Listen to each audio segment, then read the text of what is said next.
Shalom, peuple de Dieu, je suis dans la joie de revenir encore au milieu de vous. C'est votre humble serviteur, l'évangéliste Michel Banfoumou. Je viens encore avec un message de la part de notre Seigneur, le véritable, le seul, l'unique que le voit Dieu. Christ est le roi des rois pour ses enfants des par le monde. Avant de rentrer dans le vif du sujet, si vous me permettez, avec toute humilité, nous allons commencer par la prière. Admirable Père, le véritable Dieu, roi de gloire, l'Esprit qui règne à l'éternité, merci. Merci pour cette grâce, merci pour cette faveur imméritée, Seigneur. Tu as accordé à ton serviteur que je puisse me mettre devant cette chaîne pour prêcher la bonne nouvelle à tes enfants de par le monde, pour parler de ta part, Père, le véritable Dieu comme état ton ambassadeur, Seigneur. Roi de gloire, sois élevé, sois béni, sois glorifié. Christ est le Seigneur, toi l'Esprit qui règne à l'éternité, Seigneur. Règne au milieu de nous, Père de gloire, du début jusqu'à la fin. Prends le contrôle de toutes choses, grand Maître Saint-Esprit de Dieu. Illumine les yeux de cœur de tes enfants, Père. Dispose le cœur. Ouvre leur entendement spirituel puisqu'ils puissent comprendre, Seigneur, les messages de ces jours.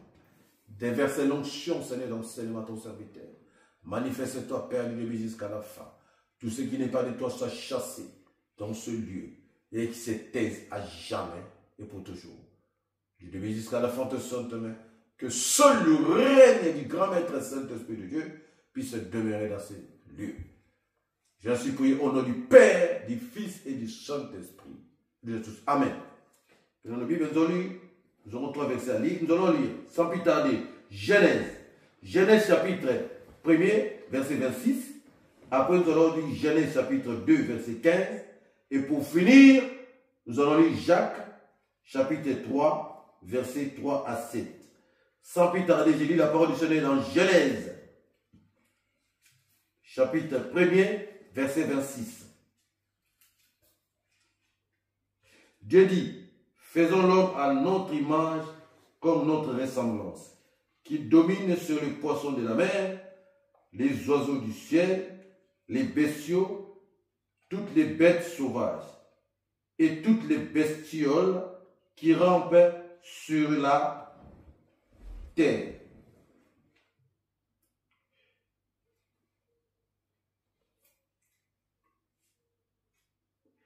Verset 7. Dieu créa l'homme à son image et à l'image de Dieu. Il les créa, homme et femme, il les créa. Genèse chapitre 2, verset 15.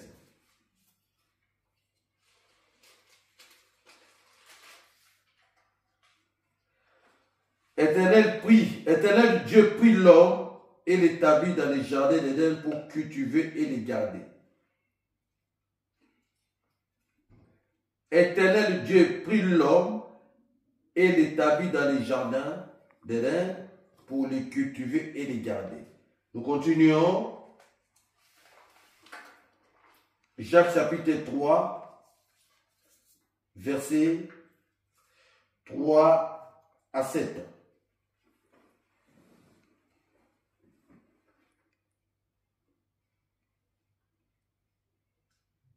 Quand nous mettons aux chevaux un mort dans la bouche pour nous en faire obéir, nous dirigeons tous leurs corps.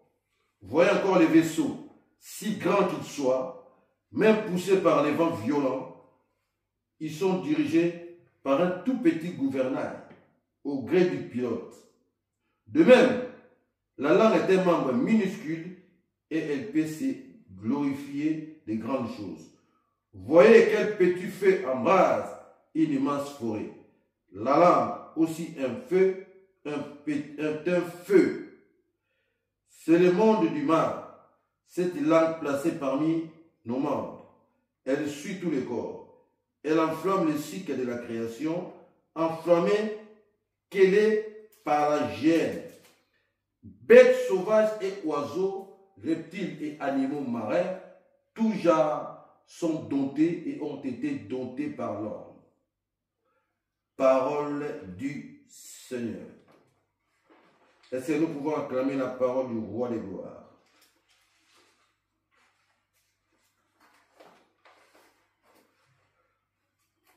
Frères et sœurs dans le Seigneur, l'Éternel Dieu créateur de l'univers a créé l'homme et lui a donné le pouvoir et la domination sur tout.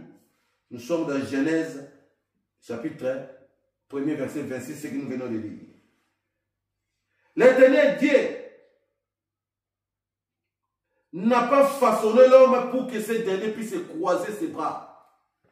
Bien au contraire, Dieu a façonné l'homme et a donné à ce dernier la responsabilité de gérer et surtout de bien garder les biens qui lui a été confiés. Vous savez bien, bien-aimés, lorsqu'on vous donne un bien très précieux à garder ou à gérer, la première chose à faire, c'est de demander à Dieu de vous donner l'intelligence, la sagesse, comment gérer ces biens. Parce qu'un bien précieux, on ne peut pas la gérer sans intelligence, sans la sagesse. Donc, nous pouvons découvrir que Adam avait manqué de la sagesse et le discernement par rapport au bien que l'Éternel Dieu lui avait confié. Il a fallu pour lui de demander à Dieu le discernement et la sagesse pour bien gérer ses biens, qui est la terre, ainsi que toute la création. Vous savez, c'est pourquoi Salomon, quand il a fini de construire les temples pour l'Éternel Dieu, pendant son règne royal, qu'est-ce qu'il avait demandé à Dieu? Cela avait plu au Seigneur. Parce que Salomon lui avait construit le temple. Et Dieu lui a demandé de poser la question, demande-moi tout ce que tu veux. Cela te sera accordé. Et qu'est-ce que Salomon avait demandé? C'est le donnement de la sagesse, c'est l'intelligence. Parce que Salomon savait bien que pour bien gérer son royaume, pour bien gérer ce peuple, il a fallu avoir de la sagesse et de l'intelligence. C'est pourquoi le thème de notre message de ce jour est « Quel est le but principal de l'homme sur la terre ?» Quel est le but principal de l'homme sur la terre? Salomon a demandé à Dieu de lui donner la sagesse et de l'intelligence pour bien gérer les biens que Dieu lui avait confiés.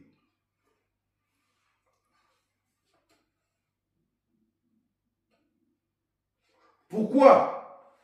Parce qu'il savait bien que pour que je puisse réussir cette grande mission qu'on m'a confiée, sans la sagesse et l'intelligence, je ne pourrais pas et je n'arriverai pas. Dieu avait confié une grande responsabilité à l'homme. Dieu a confié une grande mission à l'homme. Et ce dernier n'a pas pu arriver jusqu'à bien remplir sa mission, si on peut bien le dire.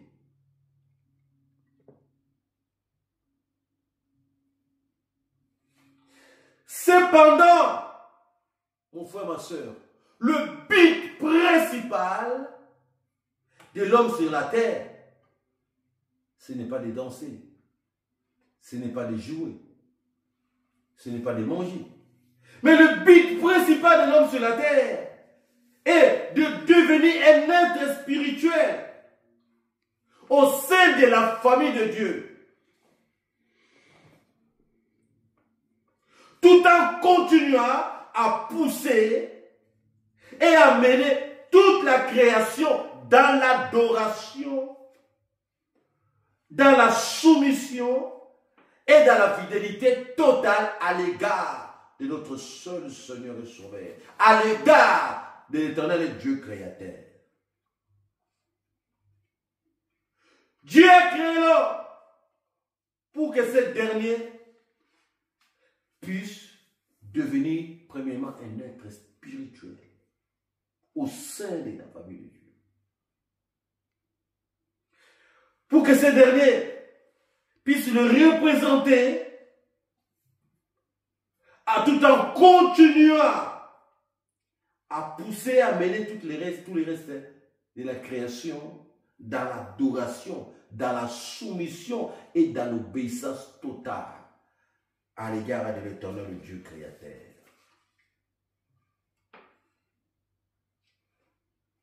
Dieu t'a créé, mon frère, ma soeur, pour devenir et être sans ressemblance. Aussi pour vivre la vie morale de Dieu. Mais la question qu'on doit se poser aujourd'hui est de savoir si tu es réellement l'image et la ressemblance de Dieu. Si tu vis réellement comme étant une image ou l'image et la ressemblance de Dieu.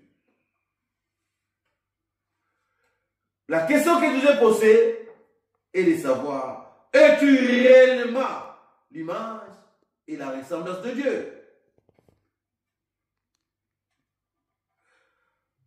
Parce que nous, la parole du Seigneur nous dit ceci, écoutez.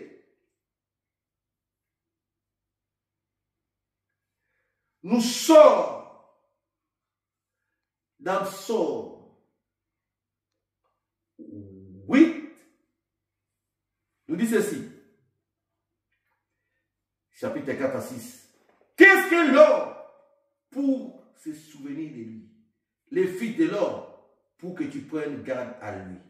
Tu l'as fait de paix inférieure à Dieu et tu l'as couronné de gloire et de magnificence.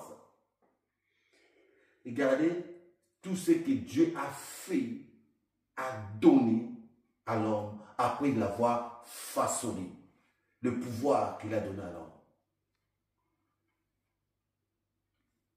Dieu a donné à l'homme le pouvoir de dominer, de contrôler, de garder. Nous sommes dans la Genèse. Le monde, la création, les restes de la création. Mais l'homme n'a pas su. Pourquoi? L'homme était distrait. Pour bien vivre ta ressemblance et ton image de Dieu que tu portes, que tu es sur la terre, tu dois sortir de la distraction. Puisque l'image de Dieu ne vit pas dans la distraction. La ressemblance de Dieu ne vit pas dans la distraction. Si tu demeures dans la distraction ou si tu es dans la distraction, tu vas finir dans le désert. Tu vas sortir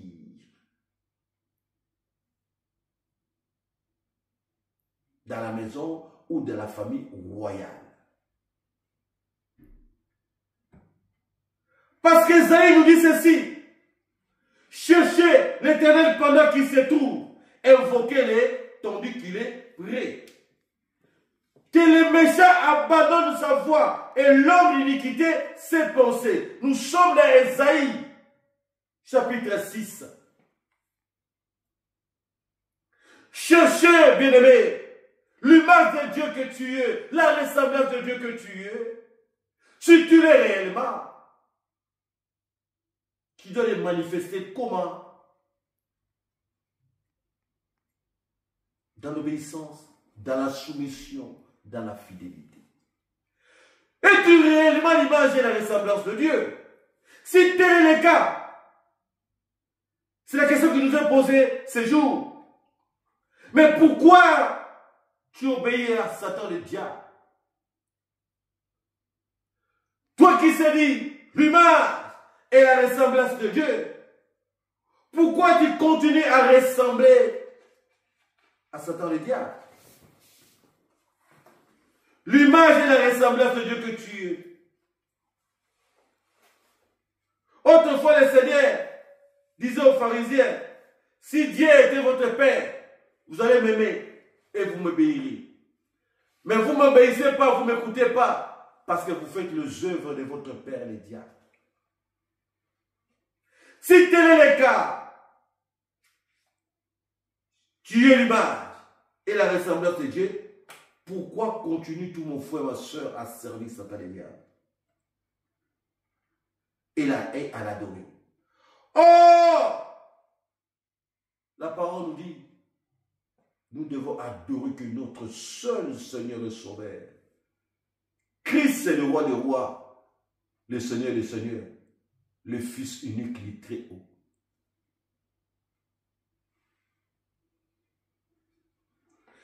Parce que l'Éternel Dieu veut à ce que toi, l'homme, tu puisses continuer à demeurer dans sa ressemblance, tout en faisant ce qui est beau, tout en faisant ce qui est utile, tout en faisant ce qui est agréable à Dieu, notre Créateur, à Dieu, notre Seigneur, à Dieu, notre Sauveur.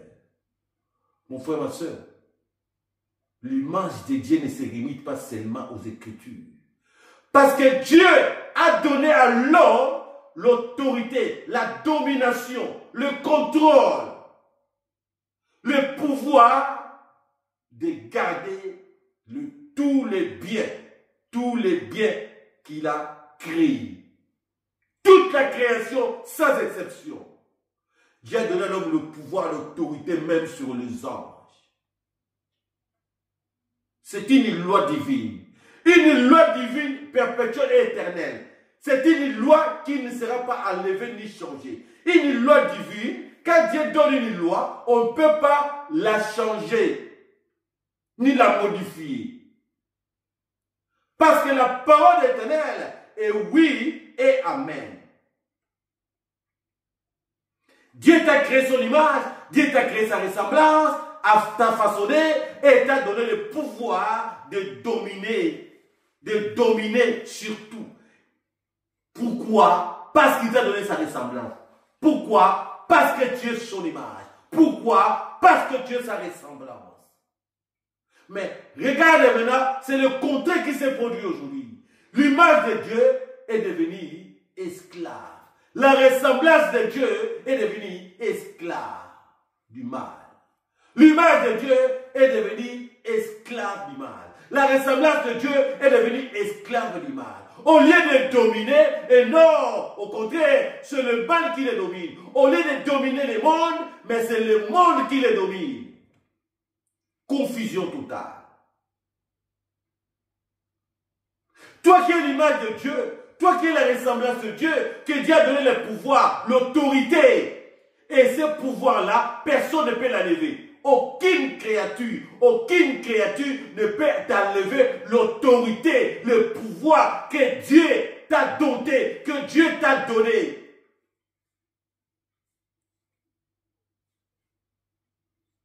Parce que Dieu t'a créé avec son image. Dieu t'a créé avec sa ressemblance. C'est pourquoi ne t'étonne pas, quand il t'a créé, il a mis tous ses attributs en toi.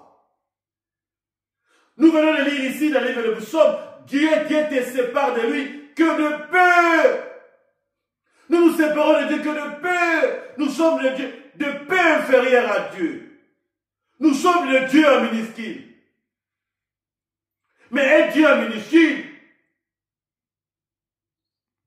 qui devient esclave du diable, qui devient esclave du monde, qui devient esclave de la création. Un Dieu en minuscule, au lieu d'amener la création vers l'obéissance, dans la soumission,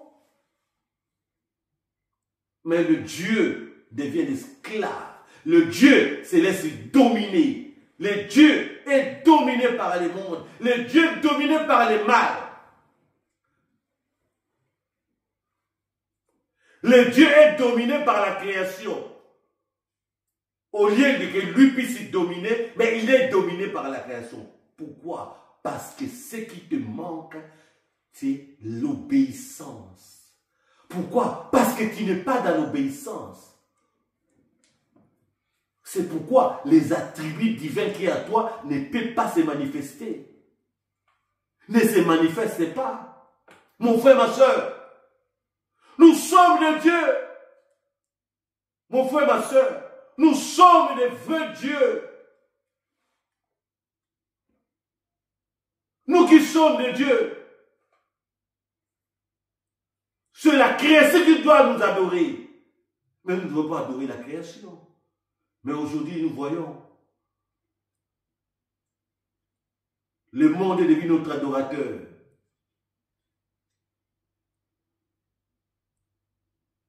nous commençons à adorer les mondes. Aujourd'hui, nous commençons à adorer les restes de la création.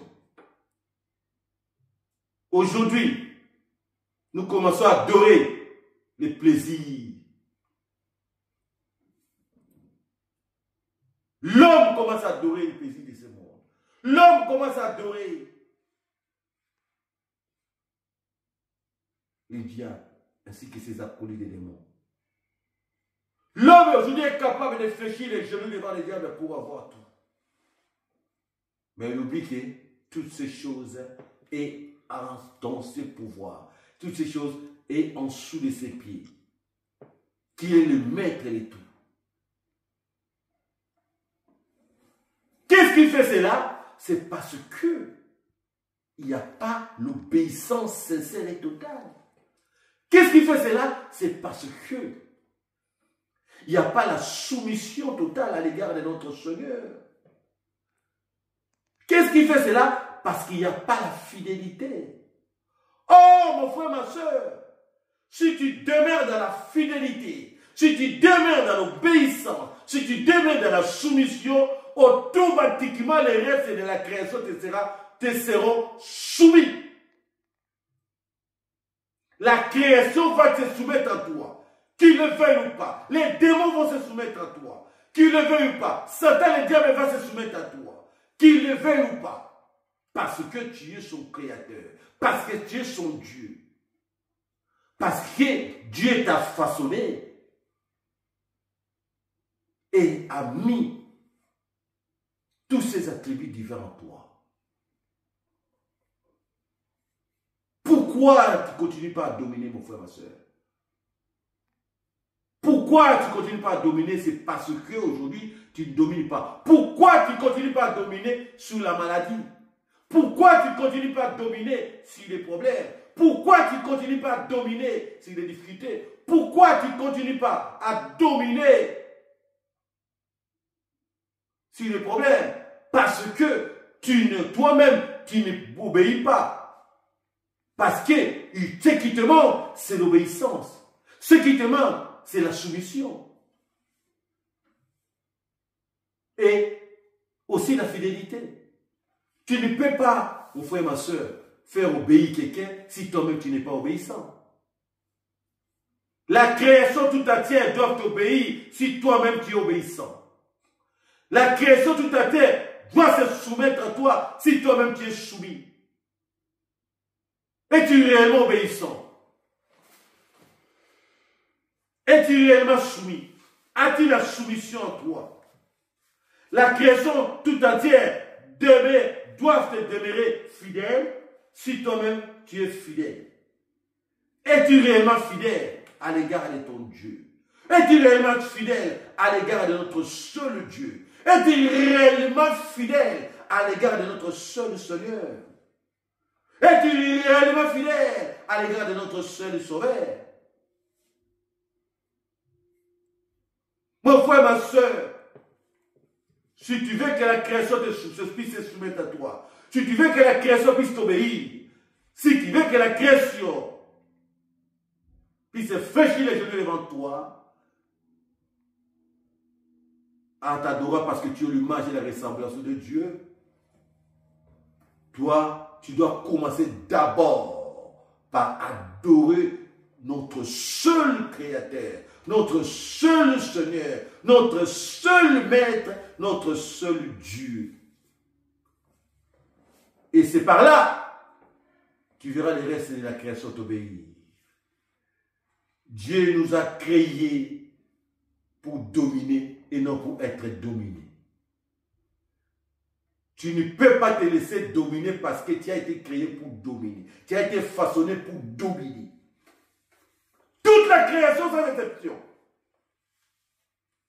Toutes les créatures de Dieu, sans exception. Dieu a façonné l'homme pour que ces derniers puissent dominer. C'est la parole de Seigneur qui nous dit. Et la parole éternelle est oui et amen. Et c'est une loi divine qui a commencé dans les jardins, et Dieu a continué cela, à répéter, à renouveler encore cette promesse, à renouveler encore cette alliance avec Noé. Dominer sur la création. Garder, assujettir-la. Dominer les morts. Dominer le reste de la création. Dominer le soleil, la lune, les étoiles. Toute la création sans exception. Les anges, les démons. Est-ce que domines-tu réellement la création? Commandes-tu à la création? Tu as le pouvoir de tout commander. De commander à la création. Mais pour que ce pouvoir puisse se manifester à toi, toi-même tu es obligé d'être obéissant. Tu es obligé d'être soumis et tu es obligé d'être fidèle. C'est pourquoi, mon frère, ma soeur, le Seigneur avait permis que nous puissions venir avec ces messages, ces jours pour ces enfants de par les mondes. Que le but, ton but principal sur la terre. Le but principal que Dieu a créé, c'est de rentrer au sein de la famille de Dieu et de demeurer et de vivre sa ressemblance, son image sur cette terre en poussant le reste de la création à l'amenant à l'adoration à l'égard de notre Dieu. Amenant le reste de la création à l'adoration à notre Dieu. Tu dois vivre cette image de Dieu, mon frère, ma soeur. Tu dois vivre cette ressemblance de Dieu toute ta vie. Et tu dois dominer sur la création. Tu dois gérer, tu dois dominer. C'est le pouvoir que Dieu nous a donné, nous a confié. Et non le contraire. C'est pourquoi, mon frère, ma soeur, je suis venu dire à une personne ce jour, si tu veux dominer la maladie qui te dérange tant, demeure soumise, demeure obéissant, demeure fidèle. Si tu veux dominer les problèmes, demeure fidèle, demeure obéissant, demeure soumis. Si tu veux dominer les difficultés, demeure fidèle, demeure soumis, demeure obéissant. Si tu veux dominer les combats, les épreuves de la vie, demeure obéissant, demeure soumis et demeure fidèle. Que Dieu vous bénisse et bénisse sa parole.